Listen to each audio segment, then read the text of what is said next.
नमस्कार दोस्तों, civil study channel में आप सभी का स्वागत है। हम उत्तराखंड पीसीएस की टेस्ट सीरीज डिस्कस कर रहे थे। आज टेस्ट नंबर 12 है। आते हैं फर्स्ट क्वेश्चन पर। माता की नागरिकता के आधार पर विदेश में जन्म लेने वाले को भारत में नागरिकता प्रदान करने हेतु किस वर्ष संशोधन किया गया था? ऑप्शन ए है 1992, 1971, 1991, 1974। तो जो राइट ऑप्शन है वो है ऑप्शन ए 1992 में जो है वो माता के आधार पर विदेश में जन्मे बच्चे को जो है वो भारत की नागरिकता प्रदान करने हेतु संशोधन किया गया था। नेक्स्ट क्वेश्चन पर आते हैं। भारत में क्षेत्रीय परिषद में पूर्वोत्तर परिषद का गठन किस वर्ष किया गया था? 1972, 1975, 1978 और निम्न में से कोई नहीं। तो जो राइट ऑप्शन है वो है 1972 में भारत में पूर्वोत्तर क्षेत्रीय परिषद का गठन किया गया था। और ये पूर्वोत्तर क्षेत्रीय परिषद एक्ट 1971 के एक्ट के तहत जो 1972 में नॉर्थ ईस्ट काउंसिल का जो है वो रीजनल काउंसिल का गठन किया गया था। बाकी जो अन्य 5 भारत में जो है वो कुल 6 क्षेत्रीय परिषद हैं इस पूर्वोत्तर क्षेत्रीय परिषद को मिलाकर के। ठीक है, जो अन्य 6 परिषदें हैं उनका गठन जो है वो 1956 के एक्ट के मतलब राज्य पुनर्गठन अधिनियम के तहत इनका गठन किया गया था। कब किया गया था? 1956 में राज्य पुनर्गठन अधिनियम के तहत। नेक्स्ट क्वेश्चन पर आते हैं। निम्न में से कौन सी गैस पृथ्वी पर आप जीवन बनाए रखने के लिए उत्तरदायी है? ठीक है, तो पृथ्वी पर जो है वो ये आप नहीं है, ये ताप है। ठीक है, पृथ्वी पर ताप को बनाए रखने के लिए उत्तरदायी है। तो जो ऑप्शन है कार्बन डाइऑक्साइड, जलवाष्प, ऑक्सीजन और ए और बी दोनों। तो जो राइट ऑप्शन है वो है ऑप्शन डी, ए और बी जो है वो CO2 और जलवाष्प H2O। ठीक है, दोनों ही जो हैं वो पृथ्वी पर जो है वो ताप को बनाए रखने के लिए उत्तरदायी हैं। नेक्स्ट क्वेश्चन पर आते हैं। विश्व में सबसे ऊंचे ज्वार भाटा कहाँ आते हैं? A America, B Canada, C Finland और डी यूनाइटेड किंगडम। तो जो राइट ऑप्शन है वो है कनाडा में। कनाडा में किस स्थान पर? ये कनाडा के नोवा स्कोशिया के फंडी की खाड़ी में जो है वो विश्व के सबसे ऊंचे ज्वार भाटा आते हैं। नेक्स्ट क्वेश्चन पर आते हैं। भूकंप का अध्ययन कहलाता है? सिस्मोलॉजी, कॉस्मोलॉजी, एंडोलॉजी, कोई नहीं। तो जो राइट आंसर है सिस्मोलॉजी जो है वो भूकंप का अध्ययन सिस्मोलॉजी कहलाता है तथा भूकंप तरंगों को सिस्मोग्राफ नामक यंत्र के द्वारा रेखांकित किया जाता है। किस यंत्र द्वारा? सिस्मोग्राफ नामक यंत्र द्वारा भूकंपीय तरंगों को जो है वो रेखांकित किया जाता है। नेक्स्ट क्वेश्चन पर आते हैं।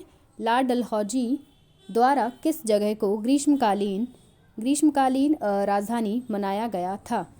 ए देहरादून, बी शिमला, सी मनाली और डी जम्मू कश्मीर।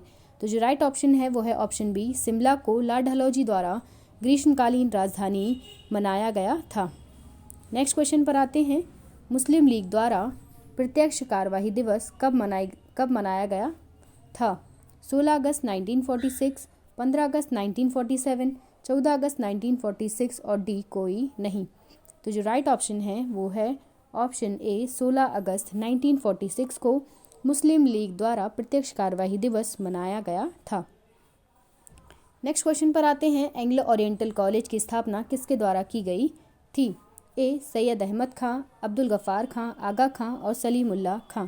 तो जो राइट ऑप्शन है वो है एंग्लो ओरिएंटल कॉलेज की स्थापना सैयद अहमद खां द्वारा की गई थी। और कब की गई थी? ये 1870 ये 1870 नहीं 1877 में अलीगढ़ में सर सैयद अहमद खां द्वारा जो है वो मुस्लिम एंग्लो ओरिएंटल कॉलेज की स्थापना की गई थी, जिसे बाद में अलीगढ़ मुस्लिम विश्वविद्यालय के नाम से जो है वो जाना जाता है।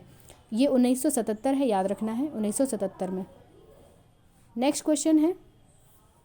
निम्न में से कौन सी भारत में गुप्तचर संस्था है? तो research and analysis wing, raw intelligence bureau, central bureau of investigation, CBI, IB और रॉ। ठीक है, तो जो तीनों हैं ऑप्शन डी राइट ऑप्शन है। भारत में तीनों ही संस्थाएं जो हैं वो गुप्तचर संस्थाएं हैं। नेक्स्ट क्वेश्चन पर आते हैं। संयुक्त राष्ट्र मानवाधिकार परिषद का गठन किस वर्ष किया गया था? 2006, 1995, 2000, 1992।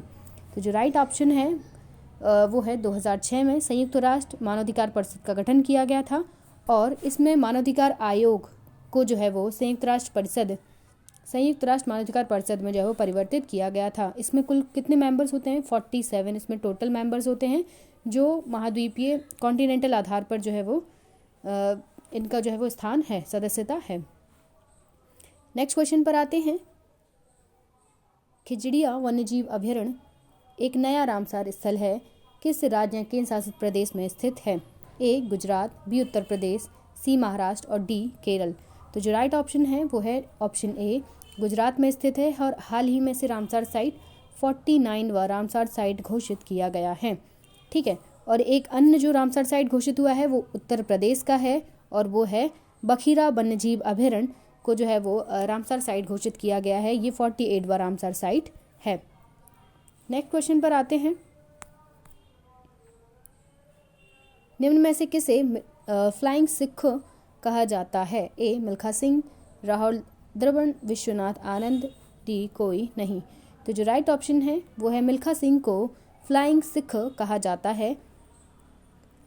Thank you for watching. अगर आपको हमारे द्वारा दिए हुए क्वेश्चन अच्छे लगे हों तो चैनल को लाइक कीजिए, शेयर कीजिए, सब्सक्राइब कीजिए।